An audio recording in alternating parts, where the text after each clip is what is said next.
Welcome student. ચાલો, એક પ્રમેય આપણે શીખ્યા હતા અને મેં તમને કીધું હતું કે જે પરીક્ષામાં ખૂબ જ ઉપયોગી છે. આ ચેપ્ટરમાં આપણે આગળ વધવું છે હવે.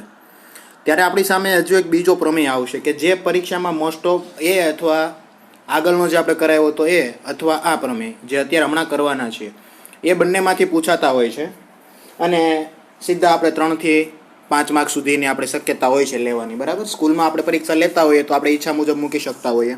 બોર્ડમાં મોસ્ટ ઓફ 3 માર્ક્સમાં પૂછાતો હોય છે, એટલે 3 માર્ક્સ તો આપણા પાક્કા છે જો આ 2 પ્રમેય તૈયાર કરીએ તો. હવે પછીનો બીજો પ્રમેય આપણી સામે છે. ચલો, પહેલા પ્રમેયમાં શું સાબિત કર્યું હતું ને એની હું તમને વાત કરી દઉં, કારણ કે એના આધારે અહીંયા આગળ વધવાનું છે. તો પહેલા પ્રમેયમાં શું કર્યું હતું એની હું તમને વાત કરવા જાઉં તો પહેલા પ્રમેયમાં આપણે સાબિત કર્યું હતું કે વર્તુળને આપણે કોઈ સ્પર્શક દોરેલો છે. આ મેં સ્પર્શક દોરી દીધો છે, રાઈટ. હવે વર્તુળનું કેન્દ્ર લઈ લઈએ. આ કેન્દ્રમાંથી મેં ત્રિજ્યા દોરી છે સ્પર્શક પર. તો એ કેન્દ્રમાંથી જે આ ત્રિજ્યા જે દોરી છે એ એકબીજાને હંમેશા લંબ હોય છે. અને અહીંયા મેં બીજું એક બિંદુ લઈ લીધું હતું. ચલો, આ લંબ છે અને અહીંયા મેં એક બીજું બિંદુ ક્યુ લઈ લીધું હતું કે જેને અહીંયા જોડેલું હતું. આ તમને યાદ હોવું જોઈએ. આ પી હતું, અહીંયા ક્યુ હતો, આ ઓ હતું. તો આજે હતો આપણો પ્રમેય નંબર 1 હતો. શું હતું? પહેલો પ્રમેય. એટલે કે આ ત્રિજ્યા એકબીજાને લંબ હોય છે. સ્પર્શક અને ત્રિજ્યા એકબીજાને લંબ હોય છે, રાઈટ. હવે આ જે સ્પર્શક અને ત્રિજ્યા એકબીજાને લંબ હોય છે આવી વાત થઈ ગઈ. હવે શું કરવાનું છે તો કે આ પ્રમાણે એક વર્તુળ આપેલું હશે, એની બહાર એક બિંદુ લઈ લઈશું અને બિંદુમાંથી આપણે સ્પર્શક દોરીશું. આ સ્પર્શક જે આપણે દોરીએ છીએ તો સ્પર્શક કેટલો આવે? અહીંયાથી આટલો. આ જ્યાં સ્પર્શ બિંદુ આવે, સ્પર્શ બિંદુથી જ્યાંથી દોરેલો છે એટલું અંતર, એટલો આપણે સ્પર્શક કહેવાય. એ સ્પર્શક એટલે આપણી સ્પર્શ લંબાઈ થઈ જશે. શું થઈ જશે? આ જે આટલો ભાગ છે, અહીંયા માન લો કે હું ઓ નામ આપું છું તો અહીંયાથી ઓ એ સ્પર્શ લંબાઈ થઈ જશે. ફરીવાર હું તમને સમજાવવાની ટ્રાય કરું જે આપણને પ્રમેય આપેલો છે એ જ આકૃતિમાં. ચાલો, શું કહેવામાં આવ્યું છે? વર્તુળના બહારના બિંદુમાંથી દોરેલા સ્પર્શકની લંબાઈ સમાન હોય છે. તો આપણે આવું સાબિત કરવાનું છે. તો સાબિત કરવાનું છે, આપણને જે લીટી આપેલી છે, જે એક આપણને લાઈન આપેલી છે, એમાં શું કહેવામાં આવ્યું છે કે વર્તુળના બહારના બિંદુમાંથી દોરેલા સ્પર્શકો સાબિત શું કરવાનું છે? એ સ્પર્શકની લંબાઈ સમાન એવું સાબિત કરવાનું. તો જે સાબિત કરવાનું છે એ આપણું શું બનશે? એ આપણું સાધ્ય બનશે. તો સ્પર્શકની લંબાઈ સમાન સાબિત કરવાની છે. હવે મેં તમને કીધું કે આકૃતિમાં હું તમને સમજ આપું, પણ શું તો કે સ્પર્શ લંબાઈ કોને કહેવાય? આ સ્પર્શકની લંબાઈ કઈ કહેવાય? કઈ સ્પર્શકની લંબાઈ ગણવી? તો અહીંયા તમે જોઈ શકો કે વર્તુળનું બહારનું બિંદુ કયું મેં લીધું છે?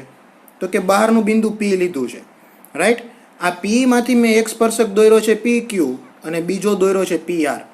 તો અહીંયાથી પી થી લઈને ક્યુ સુધીનું આટલું જે અંતર છે ને એટલી જ એની લંબાઈ, એટલે કે એની લંબાઈને હું આ રીતે લખી શકું પી ક્યુ અને આની લંબાઈને લખી શકું પી આર. આ બંને મારે સમાન સાબિત કરવી છે, એટલે કે પી ક્યુ બરાબર પી આર સાબિત કરવાનું છે. આ મારો ટાર્ગેટ તમને સમજાઈ ગયો? ઓકે. હવે આ જે ધ્યાન રાખવાનું છે કે સ્પર્શ લંબાઈ કઈ રીતે દર્શાવી, કારણ કે આપણે જે આગળ આકૃતિ દોરી હતી ને એમાં આ રીતે આકૃતિ હતી. ચલો, માની લો કે અહીંયાથી હું સ્પર્શક દોરીશ તો અમુક વાર હું આવી રીતે પણ દોરીશ. તો આપણે તો કેટલું લેવાનું? માની લો કે આ ઓ હશે, અહીંયા સ્પર્શ બિંદુ એ હશે, તો આ ઓ થી અહીંયા સુધીનું જે આ સ્પર્શ બિંદુ છે ને આપણે આટલું જ લેવાનું છે, એનાથી વધારે લેવાનું નથી. એટલે સ્પર્શકની લંબાઈ તમને સમજાઈ ગઈ છે હવે કેટલી લેવાની. ચાલો, તો આ એક સિમ્પલ સૌપ્રથમ તો મેં તમને માહિતી આપી દીધી. હવે શરૂઆત કરીએ. તો પક્ષમાં શું લખીશું? મેં તમને કીધેલું હતું એ પ્રમેયમાં, ફરીવાર યાદ અપાવું છું. પક્ષમાં શું લખીશું? આપેલું હોય તે.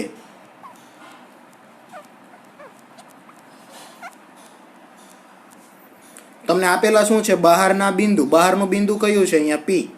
તો વર્તુળનું બહારનું બિંદુ પી છે અને બીજું આપેલું છે સ્પર્શકો. તો સ્પર્શકો તમે કયા લીધા છે? પી ક્યુ અને પી આર. તો પી બિંદુમાંથી વર્તુળને પી ક્યુ અને પી આર સ્પર્શક દોરે. ચાલો, આટલું મને આપેલું હતું એટલું મેં લખી દીધું. હવે સાધ્યમાં જે સાબિત કરવાનું હોય તો મેં તમને કીધું તમારે સાબિત શું કરવાનું છે? બંને સ્પર્શકની લંબાઈ સમાન હોય, એટલે કે પી ક્યુ બરાબર પી આર. આટલું મારે સાબિત કરવાનું છે. તો આ મારો ટાર્ગેટ થઈ ગયો, રાઈટ. હવે શરૂઆત કરીએ. તો કોઈ પણ પ્રમેયની શરૂઆતમાં તમારે શું કરવાનું હોય છે? તો તમે જે કામ કરતા જાઓ એ તમારે લખતું જવાનું હોય. તો અહીંયા તમારું ઓ કેન્દ્રવાળું વર્તુળ છે, તો શું લખીશું?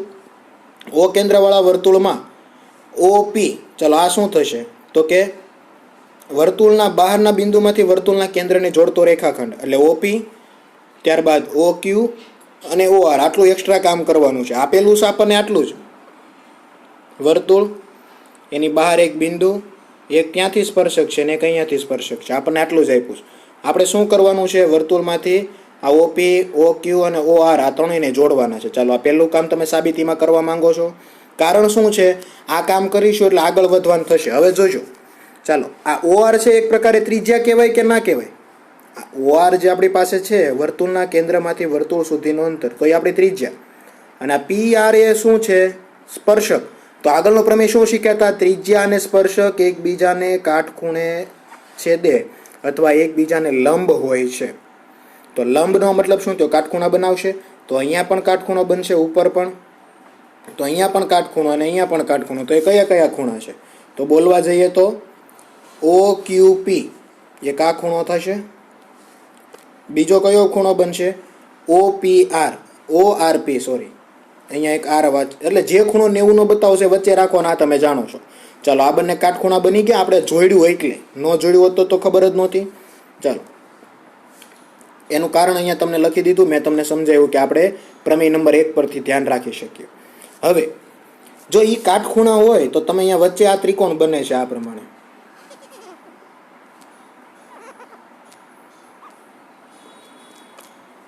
ચલો, આ પી, ઓ અને આ આર. તો અહીંયા 90 નો ખૂણો બને છે એટલે આ ત્રિકોણ બન્યો. એ કાટકોણ ત્રિકોણ બન્યો. તો કયો કાટકોણ ત્રિકોણ બનશે? O P R. ને એવી રીતે ઉપર કયો બનશે? ઓ ક્યુ પી. આ બંને આપણા કાટકોણ ત્રિકોણ થશે. આ કાટકોણ ત્રિકોણમાં કયા કયા ખૂણા છે જે સમાન છે? કેમ કે તમે ધોરણ 9માં તમને યાદ અપાવું, તમે શીખીને આવ્યા છો બાખુબા, કાકબા, ખુબાખુ, બાબાબા, ખુખુ. આવા તમે કંઈક પ્રમેય શીખીને આવ્યા છો કે જેના આધારે તમે સમરૂપતા સાબિત કરતા હતા. એ સમાન ત્રિકોણ, એકરૂપ ત્રિકોણ એવું બધું સાબિત કરતા હતા ને. તો એના આધારે જ અહીંયા આગળ વધવાનું છે. ચાલો, તો હું સૌપ્રથમ વાત કરું કે મારી પાસે જે બે ત્રિકોણ છે. ચાલો, એક ત્રિકોણ છે આવડો. ફરી વાર દર્શાવી દઈએ બધું. અહીંયા પી, ઓ, અહીંયા ક્યુ. બીજો ત્રિકોણ જે છે એને હું લખું છું, દોરી દઉં છું. અહીંયા પી, આર અને ક્યુ. ચાલો, અહીંયા 90 નો ખૂણો બનતો હતો, એક અહીંયા બનતો હતો. તો બે ખૂણા એવા છે કે જે 90 ના છે એટલે સરખા થશે.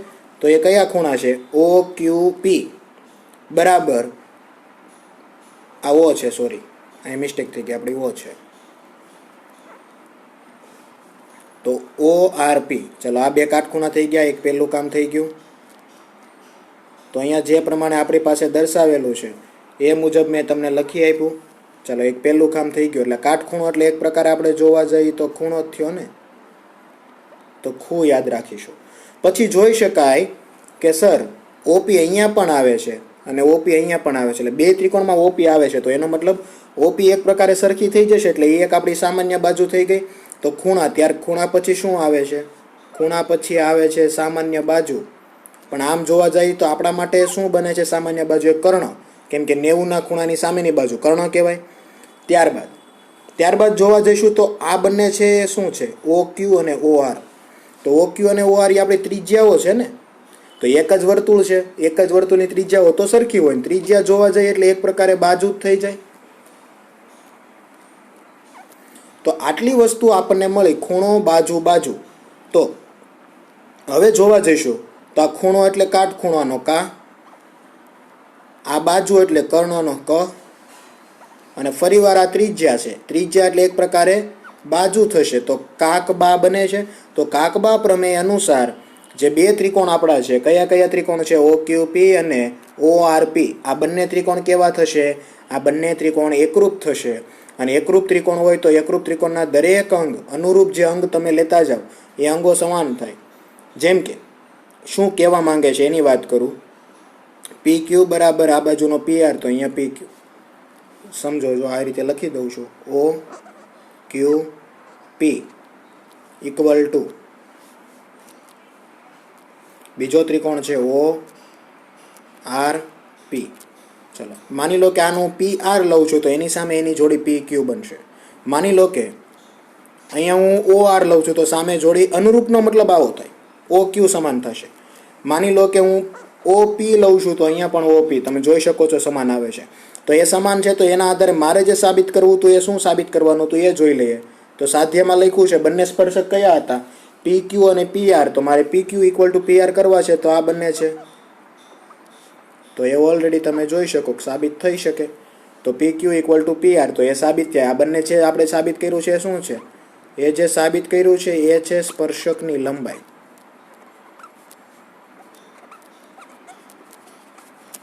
ચલો તો આપણે જે કામ કરવાનું હતું એ કામ સુધી આપણે પહોંચી ગયા અને સાબિત કરી લીધું. હવે મિત્રો આ જે છે આના આધારે આપણે અમુક એક્ઝામ્પલ સોલ્વ કરીશું. તો હવે આના પરથી યાદ રાખી લઈશું કે વર્તુળની બહાર કોઈ એક ચોક્કસ બિંદુ આપેલું હોય, એ ચોક્કસ બિંદુમાંથી જ્યારે તમે સ્પર્શકો દોરો છો આ મુજબ તો એ સ્પર્શકોની લંબાઈ સમાન હોય છે. આવું યાદ રાખી લઈશું. અને આ તમે જે યાદ રાખેલું છે એના આધારે આપણે કેટલાક એક્ઝામ્પલ, કેટલાક દાખલા અને એવું બધું સમજીશું અને ગણીશું. તો કઈ રીતે તમને એક્ઝામ્પલ પૂછાઈ શકે એની વાત કરી દો સાથે સાથે. ચલો માની લો કે આ વર્તુળ, એની આ બહારનું બિંદુ, એમાંથી અહીંયા એક સ્પર્શક. આપણે સ્પર્શકમાં થોડીક તકલીફ થશે, અહીંયા ફૂટપટ્ટી ન હોય એટલે સરખું દોરી શકાય નહીં, પણ છતાંય હું ટ્રાય કરીશ કે સરખું દોરી શકાય. ચલો રેડી, એક્ઝેક્ટ. ત્યારબાદ આ પણ એક્ઝેક્ટ. હવે તમને એવું પૂછવામાં આવે કે અહીંયા ઓ નામ છે, અહીંયા પી ક્યુ પેલો સ્પર્શક ને અહીંયા પી આર. ચાલો આ ઓ ક્યુ એ આપણી ત્રિજ્યા છે. તો તમને કહેવામાં આવે કે ત્રિજ્યાનું માપ તમને કંઈક આપી દેવામાં આવે. સાથે સાથે હું આ ઓપી ને જોડી દઉં છું ને ઓ આર ને પણ જોડી દઉં છું.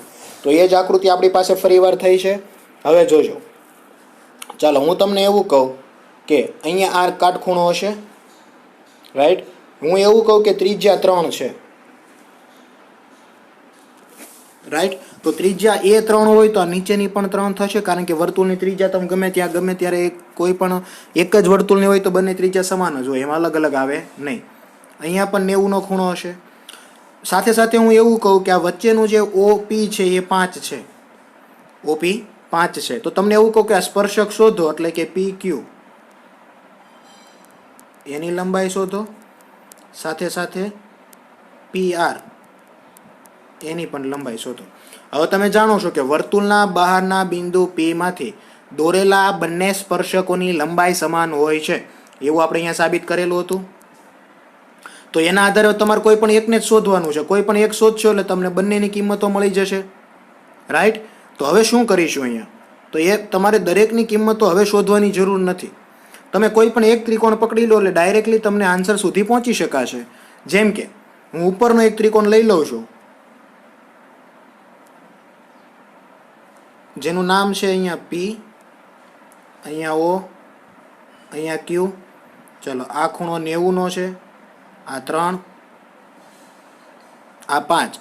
તો એટલામાં હું પાયથાગોરસ પ્રમેય વાપરીશ. મેં તમને સ્વાધ્યાયનો એક એક્ઝામ્પલ ગણાવ્યો હતો.